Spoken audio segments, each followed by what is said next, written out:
ਸਮੇਂ ਦੇ ਨਾਲ-ਨਾਲ ਦੁਨੀਆ ਦੀ ਸੋਚ ਵੀ ਬਦਲਦੀ ਜਾ ਰਹੀ ਹੈ। ਆਲਮ ਇਹ ਹੋ ਚੁੱਕਿਆ ਹੈ ਕਿ ਇਨਸਾਨ ਰੱਬ ਦੀ ਹੋਂਦ ਦੇ ਉੱਤੇ ਵੀ ਉਂਗਲਾਂ ਚੁੱਕਦਾ ਹੈ। ਸ਼੍ਰੀ ਦਰਬਾਰ ਸਾਹਿਬ ਨੂੰ ਅੱਜ ਦੇ ਵਿਦਵਾਨ ਲੋਕ ਇੱਕ ਇਮਾਰਤ ਅਤੇ ਅੰਮ੍ਰਿਤ ਸਰੋਵਰ ਨੂੰ ਸਿਰਫ ਇੱਕ ਨਹਾਉਣ ਵਾਲੀ ਜਗ੍ਹਾ ਦੱਸਦੇ ਨੇ।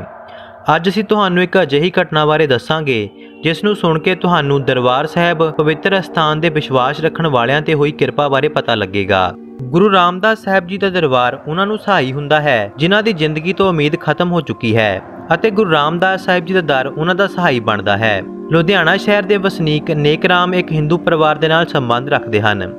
ਉਹਨਾਂ ਨੇ ਆਪਣੀ ਜ਼ਿੰਦਗੀ ਤੇ ਰੌਸ਼ਨੀ ਪਾਈ ਤੇ ਆਪਣੇ ਤੇ ਹੋਏ ਗੁਰੂ ਰਾਮਦਾਸ ਸਾਹਿਬ ਜੀ ਦੀ ਕਿਰਪਾ ਬਾਰੇ ਦੱਸਿਆ।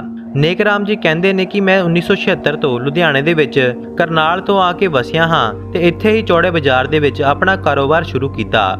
1978 ਦੇ ਵਿੱਚ ਮੈਂ ਕੱਪੜਿਆਂ ਦੀ ਫੜੀ ਲਗਾ ਕੇ ਇੱਥੇ ਕੰਮ ਕਰਦਾ ਸੀ ਤੇ ਹੌਲੀ-ਹੌਲੀ ਤਰੱਕੀ ਕਰਕੇ ਮੈਂ ਦੁਕਾਨ ਲਈ ਅਤੇ ਦੁਕਾਨਾਂ ਤੋਂ ਹੌਲੀ-ਹੌਲੀ 1998 ਤੱਕ ਮੈਂ ਇੱਕ ਸ਼ੋਰੂਮ ਖੋਲ੍ਹ ਲਿਆ ਅਤੇ ਆਰਥਿਕ ਸਥਿਤੀ ਵੀ ਕਾਫੀ ਮਜ਼ਬੂਤ ਕਰ ਲਈ।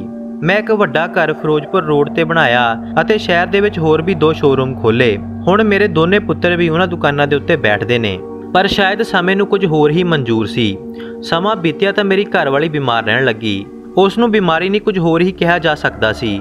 ਅਸਲ ਦੇ ਵਿੱਚ ਉਸ ਦੇ ਸਰੀਰ ਤੇ ਇੰਜ ਲਾਸ਼ਾਂ ਪੈ ਜਾਂਦੀਆਂ ਸੀ ਜਿਵੇਂ ਉਸ ਨੂੰ ਕਿਸੇ ਨੇ ਬਹੁਤ ਬੁਰੀ ਤਰ੍ਹਾਂ ਮਾਰਿਆ ਹੋਵੇ ਤੇ ਦਰਦ ਦੇ ਨਾਲ ਉਹ ਸਾਰੀ ਰਾਤ ਜਾਗ ਕੇ ਕੱਢਦੀ ਸੀ। ਬਹੁਤ ਇਲਾਜ ਕਰਵਾਇਆ ਪਰ ਸ਼ਾਇਦ ਇਹ ਸਰੀਰਕ ਬਿਮਾਰੀ ਨਹੀਂ ਸੀ। ਅਜਿਹਾ ਹੀ ਕੁਝ ਮੇਰੇ ਵੱਡੇ ਲੜਕੇ ਦੇ ਨਾਲ ਹੋਣ ਲੱਗਿਆ ਤੇ ਹੌਲੀ-ਹੌਲੀ ਉਸ ਦੀਆਂ ਲੱਤਾਂ ਨੇ ਕੰਮ ਕਰਨਾ ਬੰਦ ਕਰ ਦਿੱਤਾ। ਇਹ ਸਭ ਕੀ ਹੋ ਰਿਹਾ ਸੀ ਨਾ ਤਾਂ ਮੈਂ ਸਮਝ ਪਾਇਆ ਤੇ ਨਾ ਹੀ ਇਲਾਜ ਕਰਨ ਵਾਲੇ ਡਾਕਟਰ।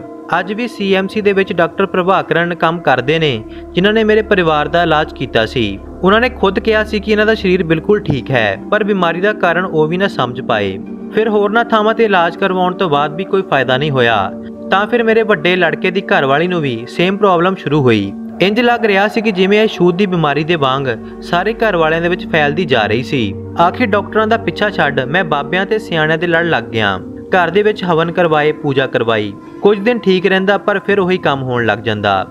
ਸਾਡੇ ਗਵਾਂਢੀਆਂ ਨੇ ਸਾਨੂੰ ਦੁਬਿਧਾ ਦੇ ਵਿੱਚ ਦੇਖ ਕੇ ਸਾਨੂੰ ਕਿਹਾ ਕਿ ਸਮਰਾਲਾ ਚੌਂਕ ਦੇ ਕੋਲ ਹੀ ਇੱਕ ਫਕੀਰ ਬਾਬਾ ਹੈ ਜੋ ਸਾਰੇ ਇਲਮ ਜਾਣਦਾ ਹੈ, ਤੁਹਾਨੂੰ ਉਸ ਦੇ ਕੋਲ ਲੈ ਚੱਲਦੇ ਹਾਂ।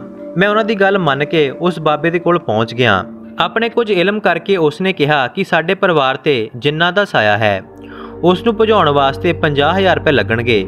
ਮੈਂ ਬਿਨਾਂ ਕੁਝ ਸੋਚੇ ਉਸ ਨੂੰ ਪੈਸੇ ਦੇ ਦਿੱਤੇ ਅਤੇ ਆਪਣੇ ਘਰ ਆ ਗਿਆ। ਪਰ ਸ਼ਾਇਦ ਉਹ ਮੇਰੀ ਸਭ ਤੋਂ ਵੱਡੀ ਗਲਤੀ ਹੀ ਸੀ। ਉਸੇ ਰਾਤ ਸਾਰੇ ਘਰ ਦੇ ਵਿੱਚੋਂ ਇੱਕ ਅਜੀਬ ਜਿਹੀ ਸਮੈਲ ਆਉਣ ਲੱਗੀ। ਸਮੈਲ ਵੀ ਅਜਿਹੀ ਕਿ ਜਿਵੇਂ ਕੋਈ ਮੁਰਦਾ ਫੂਕ ਰਿਹਾ ਹੋਵੇ। ਸਮੈਲ ਵੀ ਸਾਰੇ ਪਰਿਵਾਰ ਨੂੰ ਆ ਰਹੀ ਸੀ ਤੇ ਸਾਨੂੰ ਇੰਜ ਲੱਗਣ ਲੱਗਿਆ ਕਿ ਜਿਵੇਂ ਸਾਡੇ ਆਲੇ ਦੁਆਲੇ ਬਹੁਤ ਸਾਰੇ ਲੋਕ ਘੁੰਮ ਰਹੇ ਨੇ ਤੇ ਇਹਨਾਂ ਚੀਜ਼ਾਂ ਨੇ ਸਾਡੇ ਉੱਤੇ ਬਹੁਤ ਭਾਰ ਪਾ ਰੱਖਿਆ ਹੋਇਆ ਹੈ। ਰਾਤ ਨੂੰ ਸੌਣਾ ਵੀ ਮੁਸ਼ਕਿਲ ਹੋ ਗਿਆ। ਬਾਅਦ ਵਿੱਚ ਘਰ ਤੇ ਘਰ ਤੋਂ ਬਾਹਰ ਵੀ ਅਜਿਹਾ ਲੱਗਦਾ ਰਹਿੰਦਾ ਕਿ ਸਾਡੇ ਨਾਲ ਕੋਈ ਘੁੰਮ ਰਿਹਾ ਹੈ। ਇੱਕ ਬੜੀ ਅਜੀਬ ਗੱਲ ਹੋਈ ਕਿ ਸਾਡੇ ਸਾਰੇ ਪਰਿਵਾਰ ਦੀ ਹਥੇਲੀਆਂ 'ਚੋਂ ਉਹ ਸੜਦੇ ਮੁਰਦੇ ਦੀ ਸਮੈਲ ਲਗਾਤਾਰ ਆਉਣੀ ਸ਼ੁਰੂ ਹੋ ਗਈ। ਚਾਹੇ ਆਪਾਂ ਜਿੰਨੇ ਮਰਜ਼ੀ ਹੱਥ ਧੋ ਲਈਏ ਉਹ ਸਮੈਲ ਆਉਣੋਂ ਨਹੀਂ ਹਟਦੀ ਸੀ। ਹਾਰ ਕੇ ਮੈਂ ਆਪਣੇ ਘਰੇ ਬੈਠ ਗਿਆ। ਦੁਕਾਨਾਂ ਵੀ ਬੰਦ ਕਰ ਦਿੱਤੀਆਂ। ਇੱਕ ਦਿਨ ਮੇਰੀ ਪਤਨੀ ਦੇ ਰਾਤ ਸਮੇਂ ਬਹੁਤ ਤੇਜ਼ ਦਰਦ ਹੋਈ ਤਾਂ ਮੈਂ ਇੰਜੈਕਸ਼ਨ ਲਗਾਉਣ ਵਾਸਤੇ ਮੈਡੀਕਲ ਸਟੋਰ ਤੇ ਗਿਆ। 11 ਵਜੇ ਦਾ ਟਾਈਮ ਸੀ। ਇੱਕ ਮੈਡੀਕਲ ਸਟੋਰ ਖੁੱਲ੍ਹਾ ਸੀ, ਉਹ ਵੀ ਬੰਦ ਕਰਕੇ ਜਾਣ ਵਾਲਾ ਸੀ। ਮੈਂ ਦੇਖਿਆ ਕਿ ਇੱਕ 25 ਸਾਲਾਂ ਦਾ ਸਿੱਖ ਨੌਜਵਾਨ ਦੁਕਾਨਦਾਰ ਸੀ। ਮੈਂ ਉਸ ਨੂੰ ਰਿਕਵੈਸਟ ਕੀਤੀ ਤਾਂ ਉਸਨੇ ਮੈਨੂੰ ਇੰਜੈਕਸ਼ਨ ਦੇ ਦਿੱਤਾ। ਉਸਨੇ ਕਿਹਾ ਕਿ ਇਹ ਇੰਜੈਕਸ਼ਨ ਲਗਾਵੇਗਾ ਕੌਣ, ਇੰਨੀ ਰਾਤ ਨੂੰ ਤਾਂ ਕੋਈ ਡਾਕਟਰ ਵੀ ਨਹੀਂ ਮਿਲਣਾ। ਉਸਨੇ ਕਿਹਾ ਕਿ ਮੈਂ ਤੁਹਾਡੇ ਨਾਲ ਚੱਲ ਕੇ ਇਹ ਇੰਜੈਕਸ਼ਨ ਲਗਾ ਦਿੰਦਾ ਹਾਂ। ਉਹ ਨੌਜਵਾਨ ਜਦੋਂ ਸਾਡੇ ਘਰ ਆਇਆ ਤਾਂ ਉਸਨੇ ਟੀਕਾ ਲਗਾਇਆ ਤੇ ਕਹਿਣ ਲੱਗਿਆ ਕਿ ਬੜੀ ਅਜੀਬ ਜਿਹੀ ਸਮੈਲ ਆ ਰਹੀ ਹੈ। ਉਸਨੇ ਦੇਖਿਆ ਕਿ ਇੱਕੋ ਘਰ ਦੇ ਵਿੱਚ 4 ਮਰੀਜ਼ ਇੱਕੋ ਬਿਮਾਰੀ ਦੇ ਪਏ ਹੋਏ ਨੇ। ਮੈਂ ਉਸ ਨੂੰ ਸਾਰੀ ਗੱਲ ਦੱਸੀ। ਗੱਲ ਸੁਣ ਕੇ ਉਹ ਮੁਸਕਰਾਉਣ ਲੱਗਿਆ ਤੇ ਕਿਹਾ ਕਿ ਜਿਸ ਦਾ ਕੋਈ ਨਹੀਂ ਹੁੰਦਾ ਉਸ ਦੇ ਗੁਰੂ ਰਾਮਦਾਸ ਸਾਹਿਬ ਸਹਾਈ ਹੁੰਦੇ ਨੇ। ਉਸਨੇ ਕਿਹਾ ਕਿ ਅੱਜ ਸ਼ਨੀਵਾਰ ਹੈ ਤੇ ਕੱਲ ਮੇਰੀ ਛੁੱਟੀ ਹੈ, ਇਸ ਕਰਕੇ ਮੈਂ ਦਰਬਾਰ ਸਾਹਿਬ ਜਾਣਾ ਹੈ ਸਵੇਰੇ। ਤੁਸੀਂ ਵੀ ਮੇਰੇ ਨਾਲ ਚੱਲ ਪਿਓ ਪਰ ਮਨ ਦੇ ਵਿੱਚ ਇੱਕ ਵਿਸ਼ਵਾਸ ਰੱਖ ਕੇ। ਨੇਕ ਰਾਮ ਜੀ ਨੇ ਕਿਹਾ ਕਿ ਮੈਂ ਉਸ ਨੂੰ ਆਪਣੀ ਗੱਡੀ ਤੇ ਹੀ ਚੱਲਣ ਦੀ ਸਲਾਹ ਦਿੱਤੀ। ਮੇਰਾ ਸਾਰਾ ਪਰਿਵਾਰ ਤੇ ਉਹ ਲੜਕਾ ਦਰਬਾਰ ਸਾਹਿਬ ਗਏ। ਅੰਦਰ ਜਾ ਕੇ ਇਸ਼ਨਾਨ ਕੀਤਾ ਅਤੇ ਵੀਲ ਚੇਅਰ ਦੇ ਉੱਤੇ ਮੇਰੇ ਪਰਿਵਾਰ ਨੇ ਦਰਬਾਰ ਸਾਹਿਬ ਦੇ ਦਰਸ਼ਨ ਕੀਤੇ। ਫਿਰ ਆਪਾਂ ਲੰਗਰ ਘਰ ਗਏ। ਉੱਥੇ ਉਹ ਸਿੱਖ ਨੌਜਵਾਨ ਬਰਤਨਾਂ ਦੀ ਸੇਵਾ ਦੇ ਵਿੱਚ ਲੱਗ ਗਿਆ ਤੇ ਉਸ ਨੂੰ ਦੇਖ ਕੇ ਮੈਂ ਵੀ ਸੇਵਾ ਕਰਦਾ ਰਿਹਾ। ਨਾਲ ਮੇਰੀ ਪਤਨੀ ਨੇ ਵੀ ਵੀਲ ਚੇਅਰ ਦੇ ਉੱਤੇ ਬੈਠ ਕੇ ਹੀ ਸਬਜ਼ੀ ਕੱਟਣ ਦੀ ਸੇਵਾ ਕੀਤੀ ਤੇ ਸ਼ਾਮ ਨੂੰ ਘਰ ਵਾਪਿਸ ਆਉਣ ਲੱਗੇ। ਮੇਰੇ ਮਨ ਦੇ ਅੰਦਰ ਇੱਕ ਸਕੂਨ ਸੀ ਪਰ ਕਿਤੇ ਨਾ ਕਿਤੇ ਮਨ ਦੇ ਵਿੱਚ ਇਹ ਵੀ ਸੀ ਕਿ ਪਤਾ ਨਹੀਂ ਕਿਰਪਾ ਹੋਵੇਗੀ ਜਾਂ ਫਿਰ ਨਹੀਂ। ਐਨੇ ਨੂੰ ਮੇਰੀ ਪਤਨੀ ਨੇ ਕਿਹਾ ਕਿ ਦੇਗ ਪ੍ਰਸ਼ਾਦ ਖਰਾਬ ਨਾ ਹੋ ਜਾਵੇ, ਸਾਰੇ ਲੋਕ ਛਕ ਲਵੋ ਤੇ ਸਾਰਿਆਂ ਨੂੰ ਦੇਗ ਪ੍ਰਸ਼ਾਦ ਦਿੱਤਾ ਗਿਆ।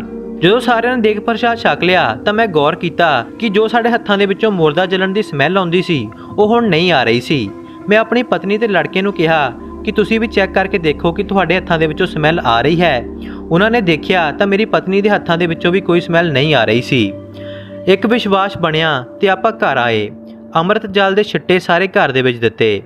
ਹੈਰਾਨੀ ਦੀ ਗੱਲ ਤਾਂ ਇਹ ਸੀ ਕਿ ਘਰ ਦੇ ਵਿੱਚੋਂ ਵੀ ਜੋ ਇੰਨੇ ਦਿਨਾਂ ਤੋਂ ਲਗਾਤਾਰ ਸਮੈਲ ਆ ਰਹੀ ਸੀ ਉਹ ਇੱਕਦਮ ਆਉਣੋਂ ਬੰਦ ਹੋ ਗਈ, ਜੋ ਪਿਛਲੇ 2 ਮਹੀਨਿਆਂ ਤੋਂ ਲਗਾਤਾਰ ਆ ਰਹੀ ਸੀ। ਉਸ ਰਾਤ ਆਪਾਂ ਚੈਨ ਦੇ ਨਾਲ ਸੁੱਤੇ। ਸਾਨੂੰ ਇੱਕ ਰਸਤਾ ਮਿਲ ਚੁੱਕਿਆ ਸੀ।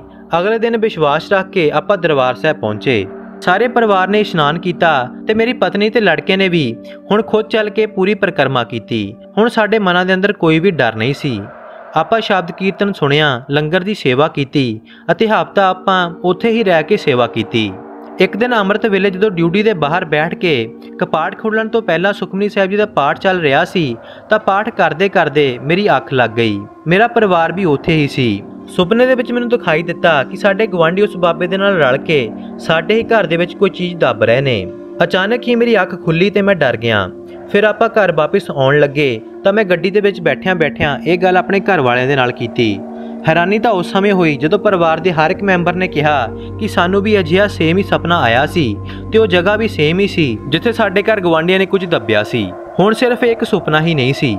ਆਪਾਂ ਘਰ ਜਾਂਦਿਆਂ ਹੀ ਪਹਿਲਾਂ ਉਸ ਜਗ੍ਹਾ ਦੇ ਉੱਤੇ ਅੰਮ੍ਰਿਤ ਜਲ ਦੇ ਛਿੱਟੇ ਦਿੱਤੇ ਤਾਂ ਫਿਰ ਉਸ ਜਗ੍ਹਾ ਨੂੰ ਪੱਟ ਕੇ ਦੇਖਿਆ ਤਾਂ ਤੁਸੀਂ ਹੈਰਾਨ ਹੋ ਜਾਵੋਗੇ ਕਿ ਉਸ ਜਗ੍ਹਾ ਦੇ ਵਿੱਚੋਂ ਇੱਕ ਸਾਨੂੰ ਕੁੱਜਾ ਨਿਕਲਿਆ ਜਿਸ ਦੇ ਵਿੱਚ ਰਾਖ ਪਈ ਹੋਈ ਸੀ। ਹੁਣ ਮੇਰਾ ਪਰਿਵਾਰ ਬਿਲਕੁਲ ਠੀਕ ਹੈ। ਹਰ ਐਤਵਾਰ ਆਪਾਂ ਦਰਬਾਰ ਸਾਹਿਬ ਜਾ ਕੇ ਸੇਵਾ ਕਰਦੇ ਹਾਂ। ਪਰ ਇੱਕ ਗੱਲ ਬਿਲਕੁਲ ਸੱਚ ਹੋ ਗਈ ਕਿ ਗੁਰੂ ਰਾਮਦਾਸ ਸਾਹਿਬ ਜੀ ਦੇ ਦਰ ਤੇ ਪ੍ਰਤੱਖ ਕਿਰਪਾ ਵਰਤਦੀ ਹੈ, ਜੋ ਹਰ ਇੱਕ ਦੁਖੀ ਦਾ ਸਹਾਰਾ ਹੈ। ਜ਼ਰੂਰਤ ਹੈ ਸਾਡੇ ਵਿਸ਼ਵਾਸ ਤੇ ਸ਼ਰਧਾ ਦੀ।